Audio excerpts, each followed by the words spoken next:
Well, Gleason. Hello, everyone. We are a few minutes from starting. This is Mary. Hi. I didn't know we were live. Yes. All right. Who do I need to talk to about the lighting around here? I don't know. It's the best It's the best that they can offer here. I'm really 25. It does feel weird to look at yourself a little bit. So. Well, with the down lighting. Right. So. Although I'm excited to be here, so I'm not really complaining. I just love giving you a hard time. Well, that's okay. Most people do. So I seem to invite it. Kind of. I'm going to take this badge off because it's distracting me. But we'll give people some time to jump in. Okay. And then my producer Stacy will be in shortly and will be monitoring the chat. And so, all right, someone's here. Awesome. I'm trying to see who it is. I don't know who it is. Whoever you are, it would be great if you commented so we would know. Oh, and there's Stacy. Right on time. We just launched. Hey, world. Yep. All right. Okay, we've got some people on, so we can go ahead and get started. Hello, everyone. Thanks for jumping in on the Facebook Live continuum from my radio show. This show is all about you. Oh, it's Janice. Janice is here. Hi, Janice. Great to see you. Say hi to Jake for me, Janice. Anyway, thank you for joining us for the second portion of this, I guess. And this, sitting next to me is Mary Gleason. She was my guest on the radio show. This is her book, Being Woo-Woo in Engineered World, available at her website, marygleasonconsulting.com, and also on Amazon. And thanks for joining me again for this. This is fun. Did you have fun on the radio show?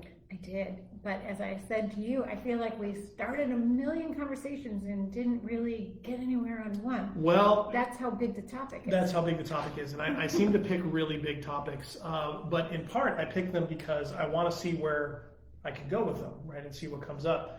But with that in mind, one of the reasons why I started doing Facebook Lives on the heels of having guests was because I knew 30 minutes wasn't enough. So I figured maybe adding another hour, free of the constraints of right, and free of the constraints of radio, right? So if you feel really compelled to drop, an F-bomb or some other side of other word you want, I've heard you do it before. Anyway, and if my husband's on here, shut up. Right. So anyway, we're going to pick up where we left off. If you didn't have a chance to listen to the radio show at 3:00. The podcast will be available both at the 11:50 a.m. KKNW website on my show page, but it's also available wherever you get your podcasts. It's on Apple Podcasts, it's on Spotify, pretty much it's on Podcast One. Wherever you want to go, you can find it and listen to it. You can subscribe and get all of them. And certainly point your friends in that direction and point them to this video if they aren't able to join live.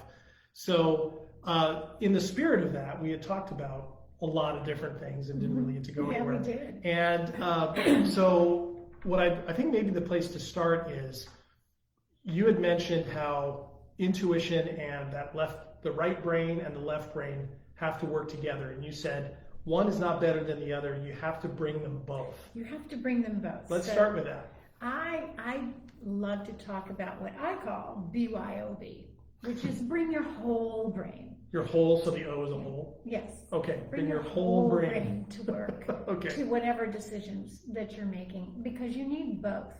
You need the data, you need the trends, you need to know what is, but that's information, that's not the answer. Okay. So then you need to bring it over to the right brain and you need to say, what am I going to do with it? And there's just so much information. So using your intuition sometimes comes in these quick bursts, and sometimes you have to sit with it for a little bit.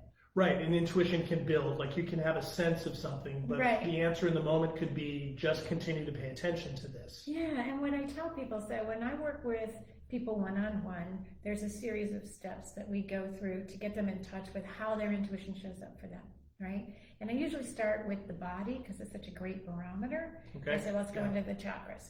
But then after that, I say, now, how does it show up for you before it gets into your body? How do you know that it's coming to you before it gets to your body? Because by the time it gets to your body, very often it's been tapping you for a little bit, right? Yeah, for me, that's certainly the case. Yeah, and you don't want it to become disease or dis-ease if it's in the body. So yes, you want to do, so how do you do a quick check? But then also, how do you let it percolate without pushing the thought process? Right. So sometimes that's journaling, sometimes it's letting it go. Like we talked about the mathematician who said, I work it just so hard to solve a problem and then I have to let it go and let it come to me. Right. Okay. And then, but for others, there are other ways that things show up. So you have to marry the two when they do. Right. So I had one client that I asked her, you know, how does your intuition show up for you? And we played with a couple of different ways. And she goes, well, I have to say, I have, I'm always hearing song lyrics or song titles in my head. So I said, well, write them down when you hear them, and then take note of what's happening around you. And just see if there's a correlation. And we'll talk about it when we get together next week. And it didn't take a full week. A couple days later, she's calling me laughing hysterically saying, okay, I'm on this dating app. And I'm about, I think, is it swipe right if you want to meet somebody? Yeah, I don't know either. I've been married too long. Anyway, we're just going to go with right. I'm about to swipe right. And I hear Bon Jovi screaming, you give love a bad name.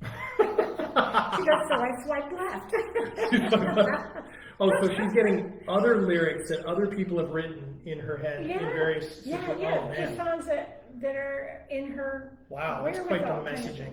Right, and so she said, how do I just know this? I don't know it for sure, but I'm pretty darn sure I just dodged a bullet, you know? And she goes, and stuff like that, I'm noticing in every area of my life. Like our own friend Stacy over here sees everything in a Disney character. This woman hears everything in a song lyric. That's interesting. I wonder what mine is. I don't know what that is. I'm interested though because you're talking about Pinocchio. No, just kidding. I'm just kidding. That's funny. Move on. We'll save you from that one. So in a situation like that, that intuition can be instantaneous. But then you also mentioned in leadership, you talked about a CEO kind of viewing things, sitting on something. So, you know, we had a question earlier from somebody about where does intuition fit in leadership in whatever it might be. And it sounds like a larger answer would be your intuition can help you figure out what to do on something. And as you bring in that other side, by the time you make a decision and you announce that, you can say, look, I know all of this. My intuition is saying we need to go here. I've thought this through. I think sometimes people think intuition means you're just shooting from the hip and you haven't thought it through. And that's not what it is it, necessarily? So sometimes in the moment, you don't have a lot of time to think about it. Sometimes. So like I said, intuition can be short and sweet and positive. So when somebody screams, run, in your ear, I wouldn't sit down and think about it. Of course. So I just want to be clear. But no, it very often needs some time to percolate. Right. You know, and scientists will tell you this all the time, you know, the researchers, that they have to let things percolate. Yeah. They have to let them come up. But you need both. You need both. And sometimes the data sends you into the intuition and the creative mode. And sometimes the creative mode says, I wonder if that's really true. Let's go get some. Let's go take a look. Yeah. But use them both. Use them both. What I hear from executives all the time is it doesn't belong in the workplace. Intuition doesn't belong in the workplace. Yeah, and I'm like, so let's talk Boeing. So Boeing had this very lovely company that was employee-based, community-based, you know, global presence kind of thing. And they went from being so proud of their product that every employee would say, if it ain't Boeing, I ain't going, right? And then they started handing over the reins of the company to the leaders who were really good at making money. And they jettisoned a lot of the people to change, in order to change the culture. Right. So when those two 737 Maxes went down, so did Boeing. Boeing crashed. Had their worst year ever. It was all left brain decisions. All left brain decisions. So now they are going to take another 20 years to get their reputation back. Yeah. And they're just going to have to be more heart-centered, because the people who led them into that crash are not going to lead them out. Right. It takes a different kind of thinking, and it takes more heart, it takes more intuitive awareness, it takes listening to your engineers, not dismissing them. And for a lot of executives who are used to making decisions like that, listening is not their strong suit. Well, and that's the thing, is like you can just almost envision, you know, the idea that intuition would get dismissed as you're being too fearful, you're being too cautious, or you're maybe the opposite.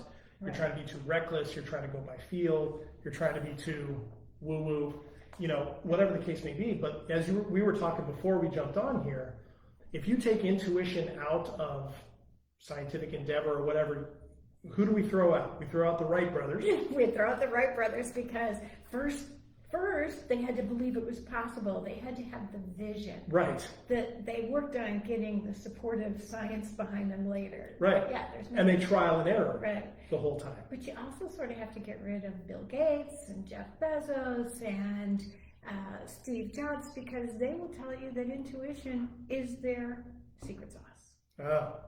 Yeah. Right? Because so when all of these executives tell me, like, it has no place in the workplace, how successful do you want to be? Because I can tell you the most successful CEOs in the world rely on it. And do you think Bezos does anything without the numbers? Right. The numbers are part of it. Right. Yeah. So it would, and in the scientific world, it would leave out all the people who first could see what it could be. There'd be no moon launch. There'd be no airplanes. That's right. Because first, you gotta believe you can fly. Well, there would be no split atom. There would be none of those things. I mentioned last week, I led off my show last week using Einstein as an example. And I mentioned, almost just as a way of lead-in, that he talked about creativity more than he ever talked about relativity. And I had several people say to me, wait. Really? Tell me more about that. And it's true. I mean, in order for him to really be open to the idea of, talk about thinking outside the box, the theory of relativity, he had to believe it was possible, and he had to be creative with the mathematical knowledge. Talk about left brain, right brain. Yeah. Right? And the great geniuses seem to do that. So the one thing that we talked about with that is, I'm jealous of the Einsteins and the Mozarts of the world. Because what they are, or what they were, is channelers. They would say, I saw it first. Yeah. And I wrote it down. And they had mathematics and musical notes. They had language to convey. But they didn't write the notes, and wow, they turned out really good. They channeled the notes until they got them right, which is very different. And I sometimes am jealous because I don't have language to convey the concepts sometimes that come through. But because I don't have language, for a long time I dismissed them. And now I don't dismiss them. I think, I don't need the language. Other people need me to do so in language. But, you know, I work with these leaders to say, and ask your staff, in addition to what they think, what do they feel? And then shut up and give them the time to feel it. Right. Let it percolate out. Right. So I also want to just back up, if I could, Sure. just for a second. Yeah, go wherever you want. When I say executives, I want to tell you, I'm talking about decision makers. Decision makers, okay. And what I help them do is bring new tools to their toolbox. So I was talking with a woman not too long ago, very successful entrepreneur. She's got like a $5 million a year company, right? And she said, I can teach the Stanford Review workshops. I've done them all, all this stuff. She said, not what I need. And I said, what if you learn how to trust your intuition? And she got all excited, saying, I did that at the very beginning of the pandemic, and it turned out to be one of our most successful products, and blah, blah, blah. But I overrode my staff. Oh, wow. Right? But she said, I've never done that before, but that's how strong it was in me. So sometimes it's not a popularity contest all the time. Right. It's not a kumbaya moment all the time. Right. Sometimes it's just a knowing so strong you can't demonstrate it to others except to do it. Just to do it, right. So you're in essence, essentially as a leader, asking your team to come with you on something that, you know, using both sides, you've decided is the best way to go. Might seem like a maverick move, but they kind of need to follow in order to see where it's going. And also saying that I'll take full responsibility if it doesn't work out, but my gut is here. And like we talked about Reed Hastings at Netflix, kind of thing, he's not holding somebody else accountable when he makes what looks like a move that goes against all the data. Right. Right? So you have to be what Brene Brown calls a vulnerable leader. Mm-hmm. You have to be willing to take some risk and responsibility at the same time. Right. So I just throw that out there. Secondly, those decision makers, they might be people who are new to managing, they might be people who are new entrepreneurs, they might be people who are the new project lead or department head, you know, anybody whose decisions then have that ripple effect impact. This is the difference. Your intuition is the extra little tool in the toolkit. When I look at leadership textbooks and business textbooks, you're lucky if they devote 2 whole paragraphs to the gut check. Right?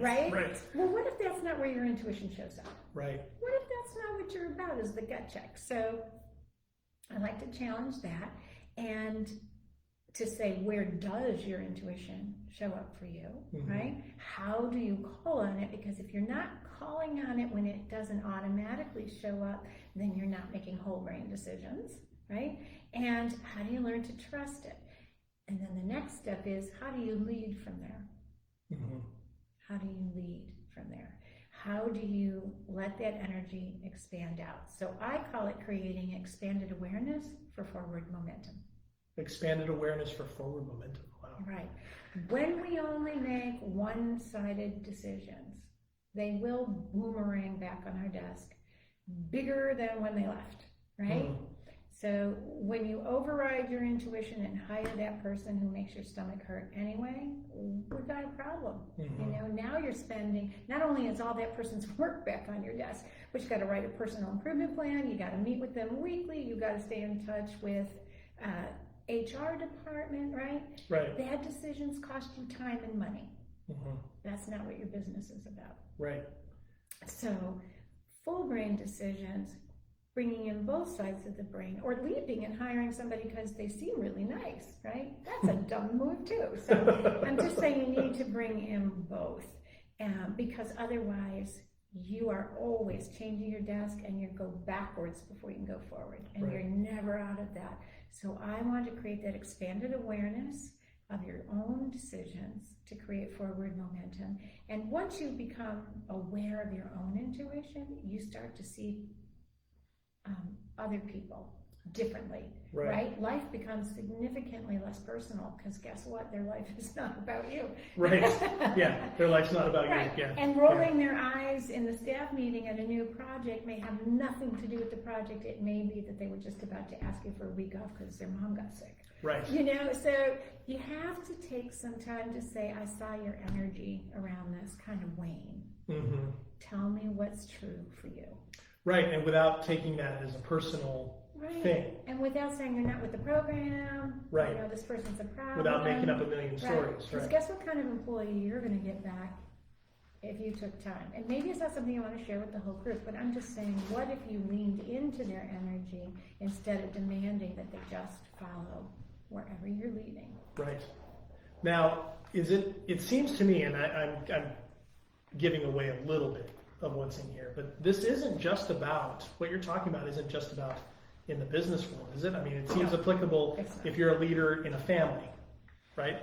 It's any decision maker, and guess what? We all are. Right. We're decision makers. Right. But what I can say is that some of us are conscious decision makers, and some of us not so much. It's more hit or miss.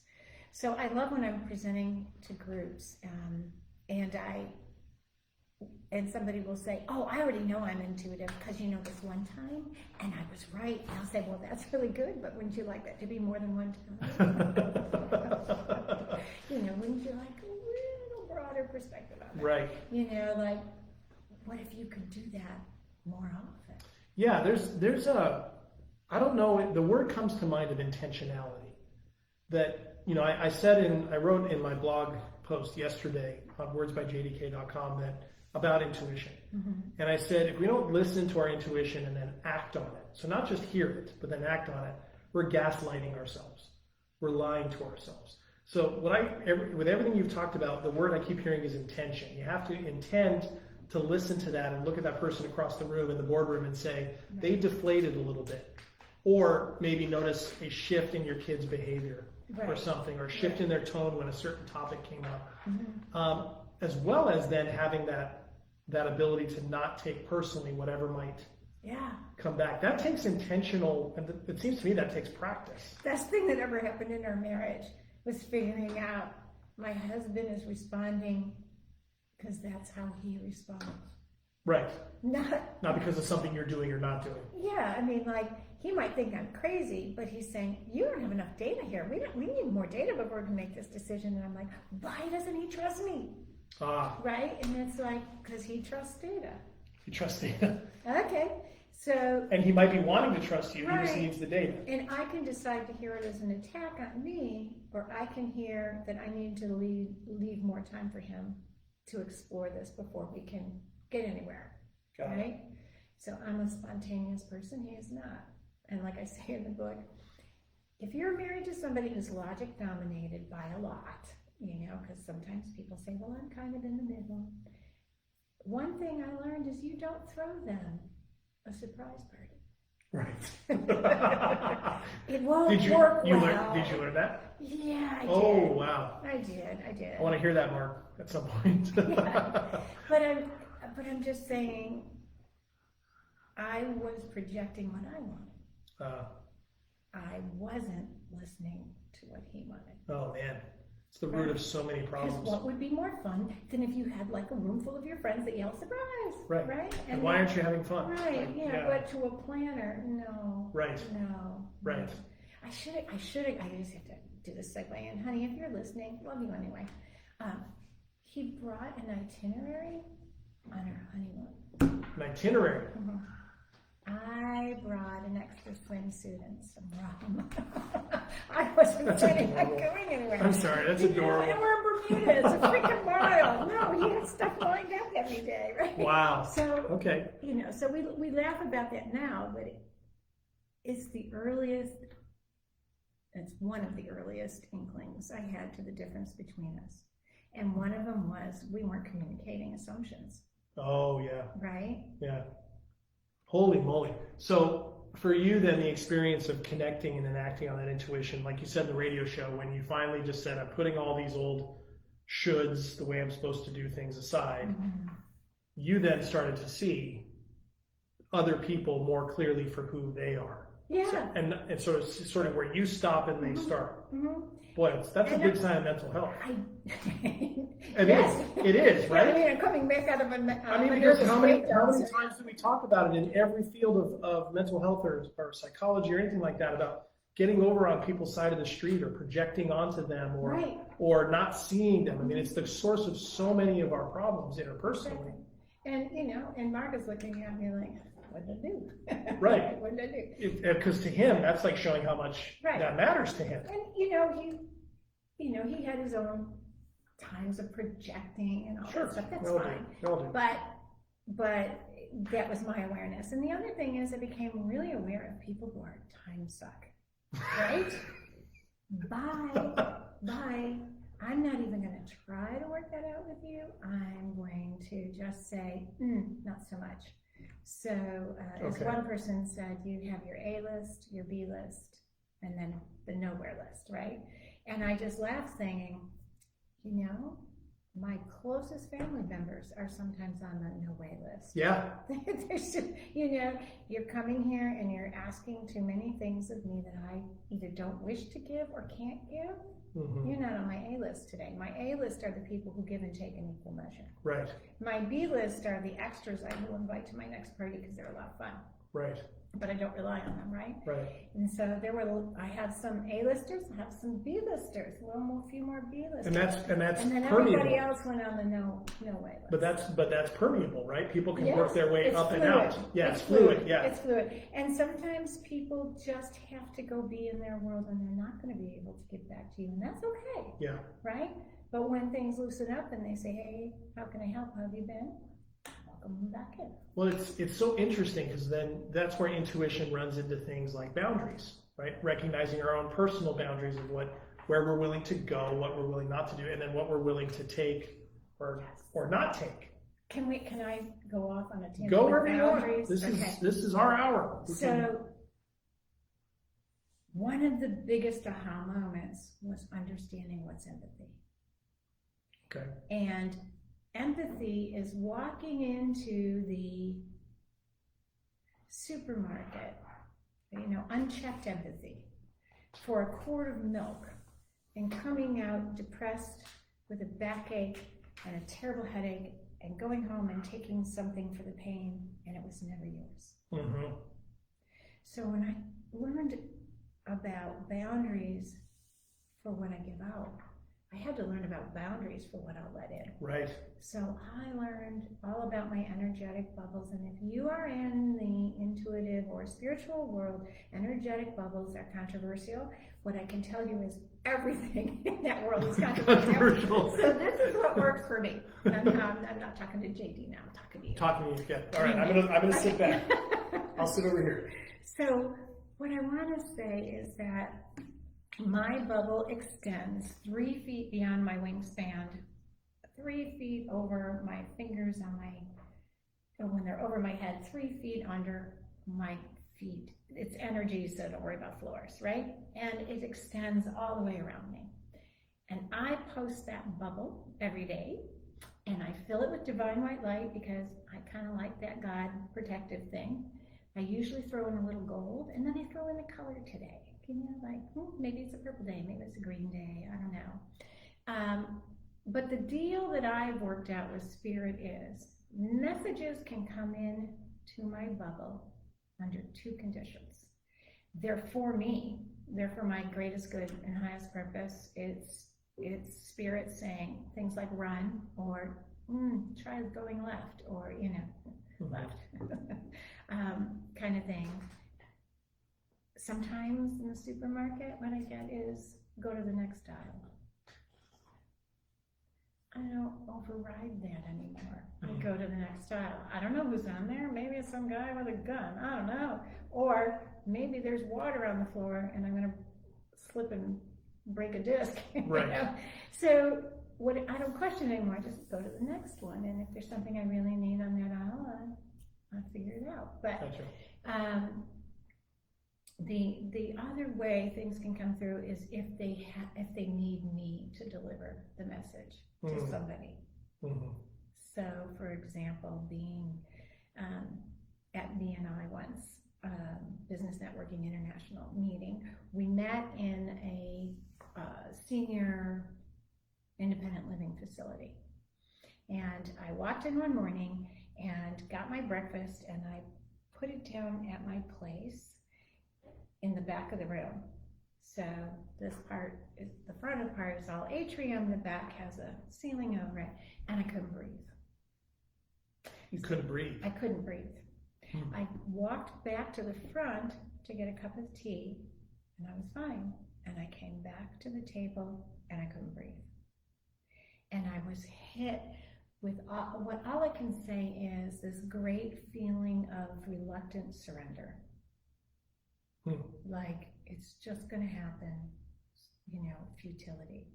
So I went to the woman who manages the place and I said, do you have somebody here that's on hospice care that's above the table in the back? She said, no, that's the library. And I said, She says, but we do have somebody on hospice care right down the hall, and she's read every book in that library twice. But we don't expect her to last much longer. And then I heard myself say these things for the first time as I said them.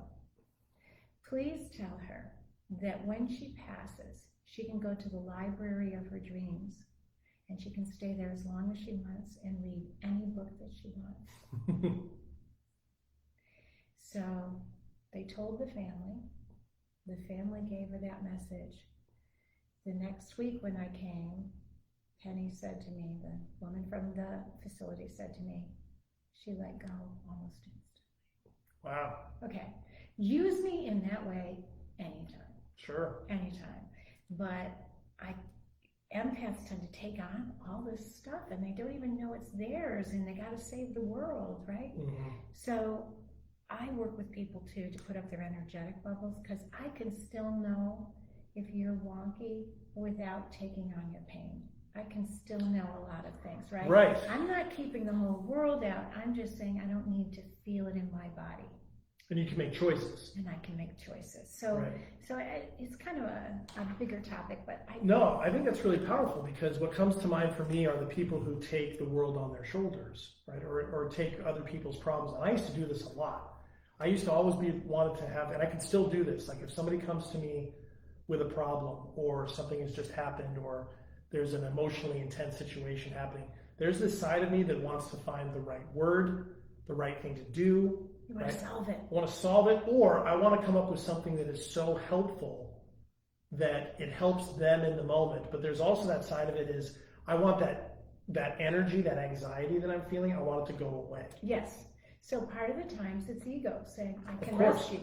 Of course, right. The other part of the time it is, I need you who are in pain to make me more comfortable. Right. You know? Right. And it's why people say things like, well, you know, and I've heard people get crazy advice like, oh, you're not over the death of your spouse yet. It's been such and such time. Right. Just get over it already.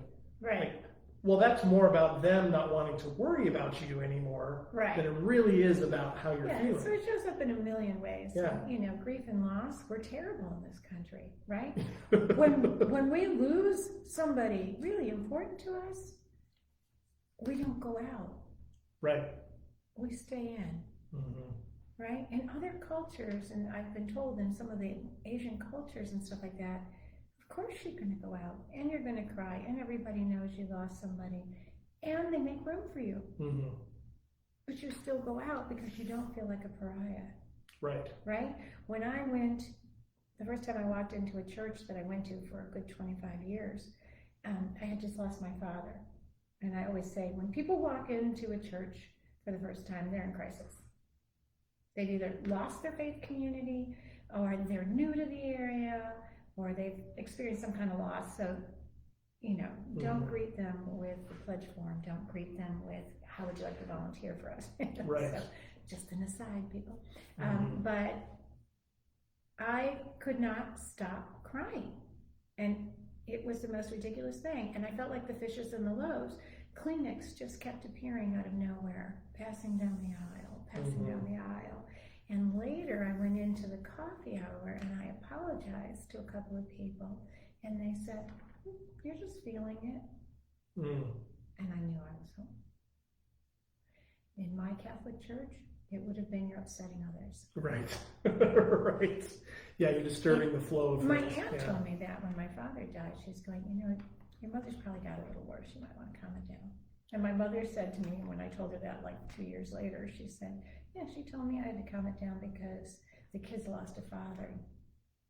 You know, you have to get it together. And it was my aunt walking around saying, please don't do this. I'm uncomfortable. Yeah. You know? Right, trying to keep control over a situation that is uncontrollable. And I don't think she meant to shame me. I just think that's what she knew to say, and that's and I think of what that suggests, because I know for me at least what it meant was maybe not in situations as big as a death or something like that, but if I'm doing that in all my interactions, taking on other people's problems, taking on other people's pain, it's exhausting.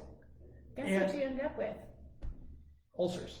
Disease. Disease. Right? Disease. You come out with autoimmune problems, you come out with cancer, you come out with ulcers, right? It's like, who will eat the sins of the sins eater? Oh, I will. Yeah. You know, and it's like, no. Yeah, and so it's interesting that everything you've talked about, and it's in your book as well, all fits with so many other things that I think people have heard more about perhaps than intuition or these woo-woo things or talking about chakras or whatever. That's what I find so fascinating. In your book, you talk about psychological principles that this connects to. You talk about the brain, right? The left and the right brain. What's her name? Who wrote My Stroke of Genius? Jill Bolte Taylor. Jill Bolte Taylor. If you guys haven't read that book, My Stroke of Genius. My Stroke of Insight. My Stroke of Insight. My Stroke of Insight. You're correct. That's a really amazing book. I think actually you're the one who told me about that book once upon a time. I think I made you read it to get you out of your Didn't brain. make me read it, but you strongly suggested that I read it. And what's great about that book is that it's this woman who was a brilliant neuroscientist who ended up having a stroke. Well, and there's a little bit more to the story. You should tell the story. Yeah. She was a scientist, a research scientist, entirely left brain. And she just sort of put out there, I got into this brain research to figure out how my brother sees the world because he's so mentally ill. That's right. I'm going to cure my brother. I got to know what his world is like. And blammo, I don't mean like instantly lightning, but eventually she got this stroke that wiped out her left brain. She could only experience the world through her right brain. It was all energy, and she could not believe how much information was in there. She didn't have language. She couldn't count. She couldn't tell you what color something was, but she could tell you if you were friendly or you're not friendly. She could tell you if you meant her harm. She could tell you if she wanted to go into a room or she didn't. And then eventually this all came back. So I sort of jokingly say, be careful what you wish for because you will get it. But Spirit heard her and said, there's only one way you're going to understand this, and it's not to research it, it's to experience it. And her recounting of it is fascinating. It's amazing. I don't know how but she did said, it. I don't know how I managed to ignore half my brain most of my life. Yep. You know? And then she tells these amazing stories of when she recovered function and she was able to read again and she was able to see three-dimensionally and she was able to speak again, about how much she realized she could work with her brain. Yes. That her brain wasn't something that was just making her move forward. She could tell it, I would really rather not go down this path of this story, so stop taking me down this path. Right. And her brain having plasticity, as we know now, it is not it's a soft-wired hardwire. Right. It can change. Right. She actually embraced that side of herself. Well, and she realized my brother's not mentally ill. He's right-brained. Dominantly right-brained. Yeah. We do need to tether him, keep him grounded kind of thing. But boy, did that redefine mental illness. Right, for her. Right? Right, absolutely. So there's that. What I want to say, you're very generous and very kind about the things I bring up in the book. I am no expert on any of those topics. I just bring them up. And make people think. And make them think or choose or just give them another way to think about things. Well, and yet, that's true, but I'm also not going to let you shortchange yourself either. There's real gifts in practical, experience-based knowledge based on practice. And you've got research in here.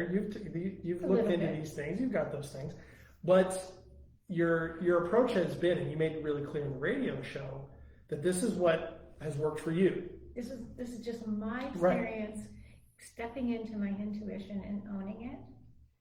It's not meant to be prescriptive, but there's exercises if you want to play along. Yeah, some of them might connect, some of them might not. Right? That's the idea. What? Am I supposed to look at questions? Janice commented about a medication that she went on in 2007. Oh, okay. Let me pull this up. Janice, it's so great that you're here. Thanks for showing up. This is great. It says, I was put on medication in 2007 for some strange visions and episodes that happened after a conversation with a friend who turned down being asked to sit on the board of WHO.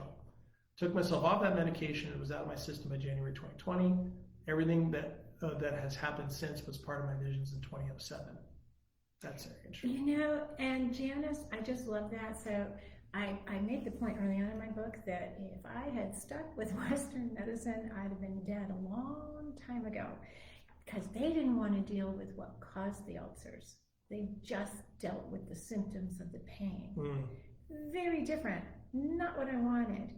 When we go to doctors who are not trained in what's happening for us, we get really limited ideas of what a solution is. So I really had to seek out people who would take the whole person into consideration. That's one part. The second part that I would say is that is the first thing we have been trained to think of is we're crazy.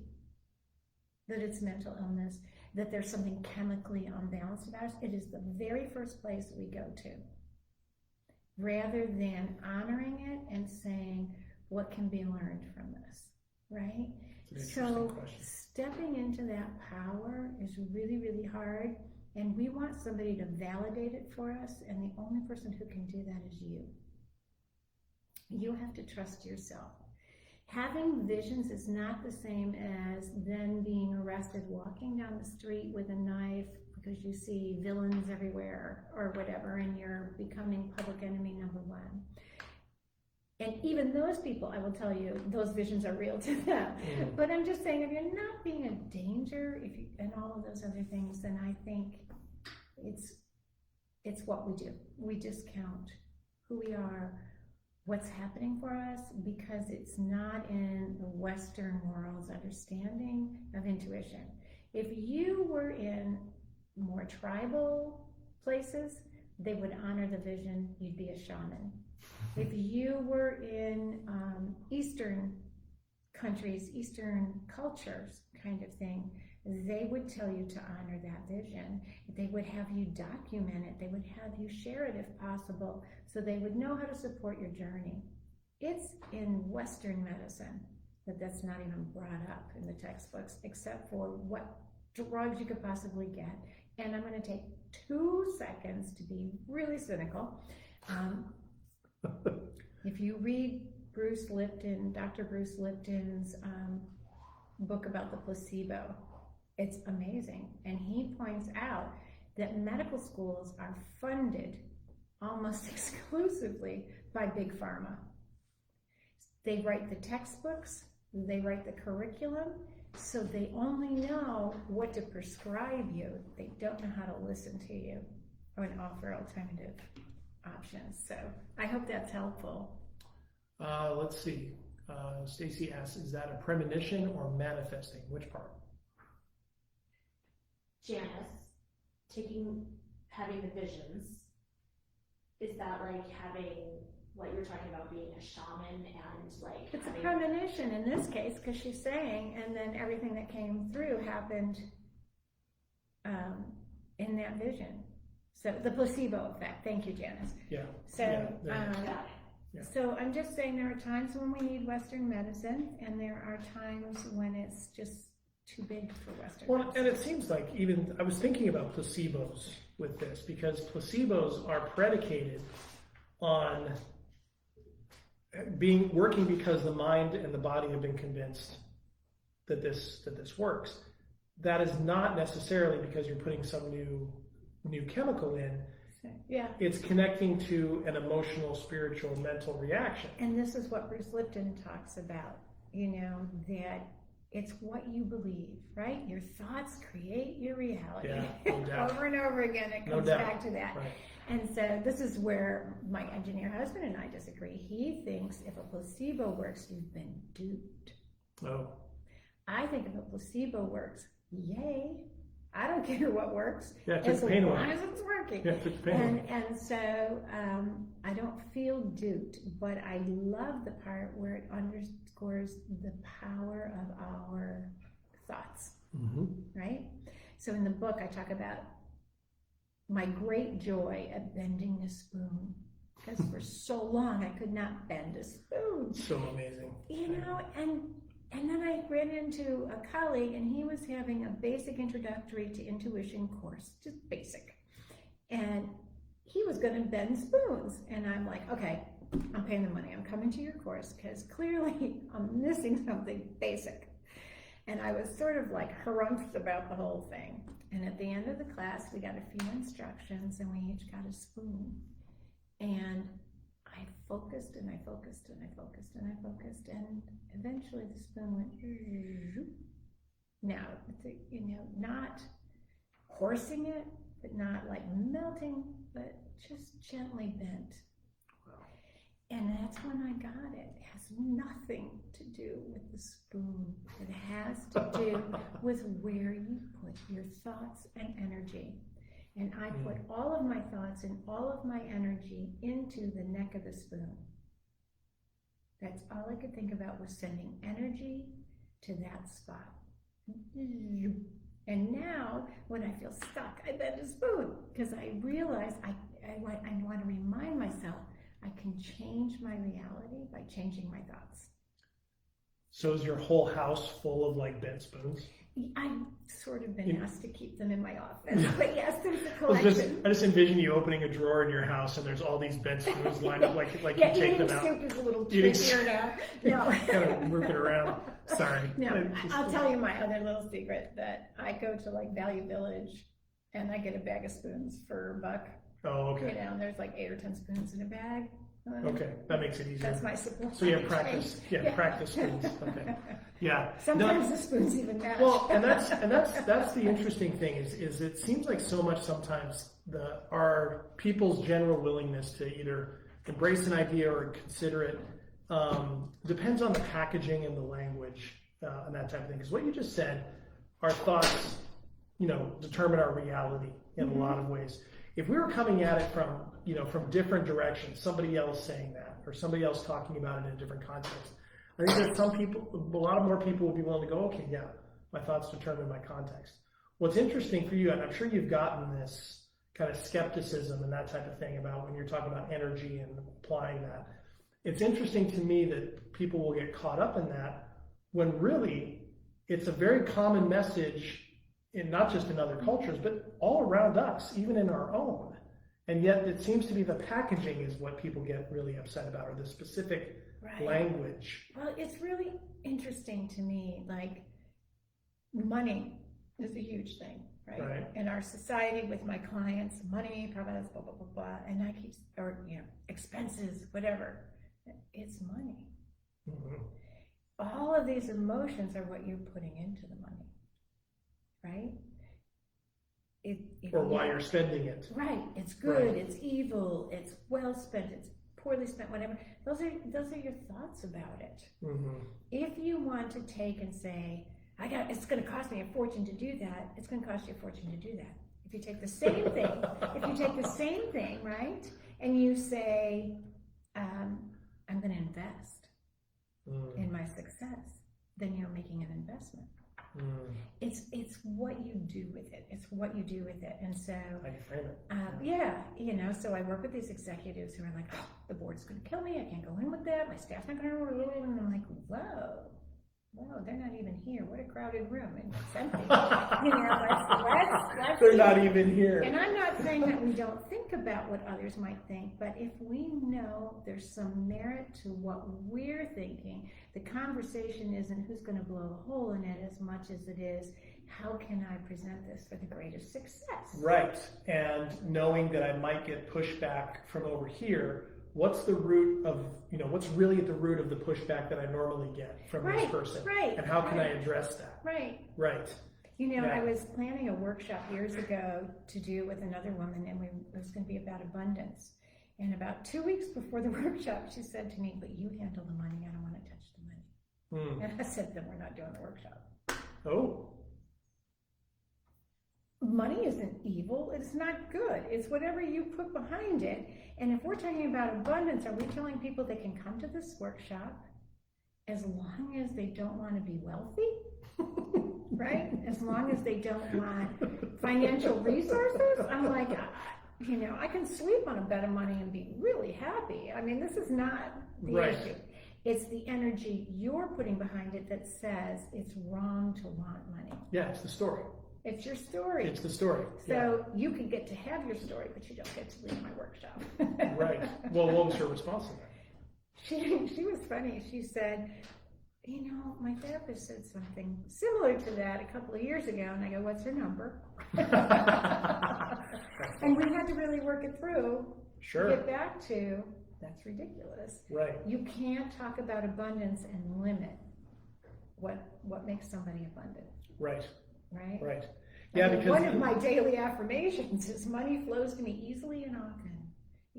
I need that one. Yeah, money flows to me easily and I often. need that one. I What need to the pick heck? that one up. I know. I do have to say though, one time I did like 4 or 5 days meditation on visualizing checks coming in the mail every day. And the following week I got like 2 and 3 checks a day.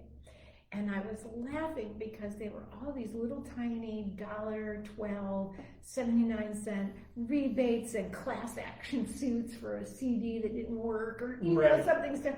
But I got all the checks, so I went, okay, I got to be more specific next time. I got to put a minimum amount on there, and you know. That reminds me of all those stories of finding the genie in the bottle, you know, and you have to be very careful, not just what you wish for, but how you wish for it. Because then Exactly. you can end up getting something. There was a commercial like that where someone said, I want $1 million, got a genie, I want $1 million. Then And you got suddenly all these deer right, deer. everywhere. You know, it's just, Right. it's an interesting notion. And certainly that story and other ones like that are based specifically on that whole idea. Be Right. careful what you're wishing for, but even more than that, whatever you put your energy behind in whatever way is going to determine how you view it, Right. and is going to limit the options on what it can do other than where you're pushing it. So your thoughts are your beliefs, and if you believe something's wrong, if you believe it's not going to go well, you're right. You're right. And if you believe that it's going to go well and this is a real opportunity, you're right. I know it's weird how, and then when you actually when you take a look at things that way and you experience that way and you see that, it's fundamentally altering in kind of viewing of how I view things, and certainly how I think how you view things. Right. It changes everything around. Stacy's distracting me with a question. Doesn't the universe not take in negativity? So if Oh, you yeah. say, Oh, like, yes. I don't want to Yes. be fat, it hears, I want to be fat. Exactly. Thank you. That's one of my favorite points to make with people is the universe is the most positive place in the world. So be careful how you phrase things, because as Stacy says, I don't want to be fat is I want to be fat. So you've got to put it what you really want. And is it about weight, or do you want to be the healthiest person you can be? Because that's a positive. That's a That's yes. a positive. And maybe you think that's around weight, but I would encourage you to broaden it, because I want people to think about being open to all the things that spirit can bring them that will help them make that goal. And if you only are measuring it with one little stick, such as what do I weigh or what size am I wearing, Right. you're going to miss a lot of other things that can make you healthy. And by de facto, you might start losing weight or whatever, but all of a sudden you got this invitation to a new vegetarian store, restaurant, or whatever, or you got invited to join somebody for kayaking or whatever. Those are things that add to your health. Don't miss them because you're too fat. Spirit is bringing you those things that are going to help you feel better about yourself. Yeah, no matter what that ends up looking like. Right. It's that to me is interesting, because I wrote in my blog piece yesterday, and you talked about it on the radio show, was that intuition is about yes, and ego is all the ways in which we can find ways to say no Right. to Now, something. you know, nothing's inherently good or evil. Ego can have its place. Sure, of course. It can have its place. But it's also, yeah, I mean, you cannot have a life that's bigger than what you can dream. You have to be able to dream big. Mm. And you can't get there staying safe, That's true. right? So That's you really need true. goals that excite and scare you, and if they don't do both, they're not goals, they're tasks. Or they're Ooh. one-offs. Oh, You gotta do both. I like that. Wanna write a book? there's a exciting, scary. No doubt. So my mastermind group, we call ourselves the Scaredy Cats, because only goals that excite and scare us are allowed. Right, right. Yeah, and if they aren't, they're just tasks. Then they're tasks. Man. Well, and I said last week on the radio show that thing about creative enterprises and following your intuition, when to do them and when it's time or what it is, or making changes in the midst of it, that shows us that the status quo that we're experiencing doesn't have to stay that way, and shows us that we actually have a lot more power than we think we do. And that could be the power to do something new, it could be the power to reframe something differently. Because the writing process for me, I ended up reframing so many other things in my life that I didn't even know I'd reframed until I encountered them later on and went, oh, I'm not thinking about that the same way. Yeah. But that's not affecting me. I don't. The same way. I was just going to say, Yeah. It's no longer a priority Right. for me, or I gave it up and I didn't even miss it. Well, it's interesting too, because writing a book to want to get it published is like an A to B thing, right? I'm going to write this book, I want to get it published, and then I can write more and I'll feel accomplishment and all that. Except for that it's like a zigzag. Zigzag. down the mountain, And what I over didn't here, count up on there. was what it was going to do to me, what it was going to change in me, and how I was going to start viewing things differently, which then helped me better understand, for example, why I have friends who love to paint. And the process of painting, they're not looking to sell it, they're not looking to put it up anywhere necessarily, they might put it up in their house. But the process of doing it Yes. does something in them that is for them and changes them, Yes. or builds on something in them that I think we sometimes lose. It's the release. It's the release and what we get out of it, right? The other thing I would say is write whatever you want. Doesn't matter. You get to go back and edit later. Right. Don't hold yourself back in the middle of the process.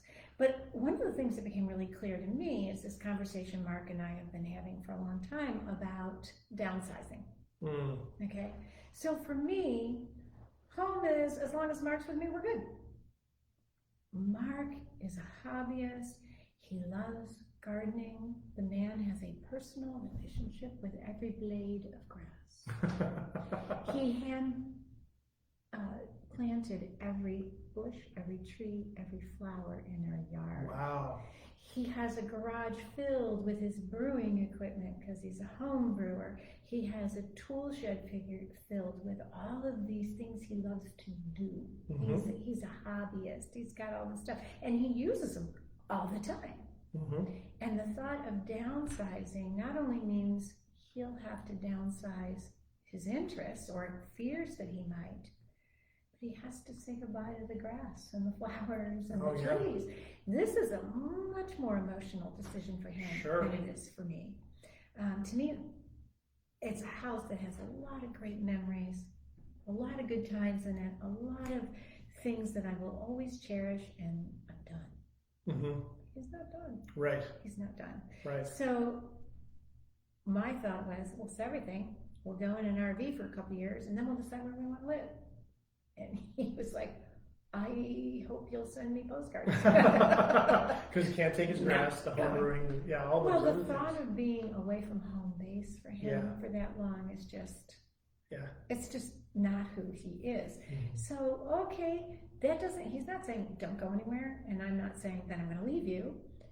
It's time to rethink. But first I had to recognize that he's not saying, no, we're not going to move. He's saying, I need more time to figure out what this is going to look like. Yeah. And because I know it takes him a long time to figure out what it's going to look like, I start nagging really early. Oh, yeah? Yeah. And that helps, does it? Well, and then I get louder, But like, he keeps saying in 3 years, in 3 years, in 3 years. And I said, do you understand that every year for the past 3 years, you've been saying in 3 years, in 3 years. Hey, he's in So the I am moment. It's telling 3 years him- in the moment. Yeah, I'm telling you, you're 3 years in, and in 3 years no longer works. And if you extend that longer, then you're really going to be in trouble. So we have to think. But, one of the things is that we have this huge house, right? And it's 2 people. So that's kind of silly. Guess who cleans it? So we don't need all that space. And yet there are things we wish we could do, but the bills are bigger, right? And so his thing is, first we gotta get more money, gotta get more money, gotta get more money. That's scarcity. Scarcity thinking. My thinking is that we are sitting on, whatever our neighbor, whatever the house would go for now, 1.5 mil, 1.6 mil, right? Not at all what we paid for it, but crazy market, what we live for it. We have $1.5 million. This is how we're spending it. Right. If you want to do all these other things, we don't have to kill ourselves in our 60s earning it. We could take what we've already earned and spend the capital, right? But there's a difference between we don't have enough money in scarcity mode and saying, look at all we've got, what would happen if we did it differently? It's so fundamentally different, even though it's the same situation. Exactly. It is amazing that way, But I don't have to buy into the scarcity. Correct. I can just say, it looks like it hurts. Yep. I was thinking about with the downsizing piece, we're almost up on time, but we'll finish up with this. When my parents about 5 years ago downsized, my dad retired and my mom was already retired, and they had a big house and a lot of connections to it, and my dad had invested a lot of his time in it, had a model railroad set up, in one room in the house and things like that. And so they kind of ran into something similar. It's like, well, they agreed, this is too big for us. What do we do? And they went back and forth, and they eventually built a house in one of those 55 and over communities, and built a house which they'd never done before. So they kind of said, oh, we could build a house.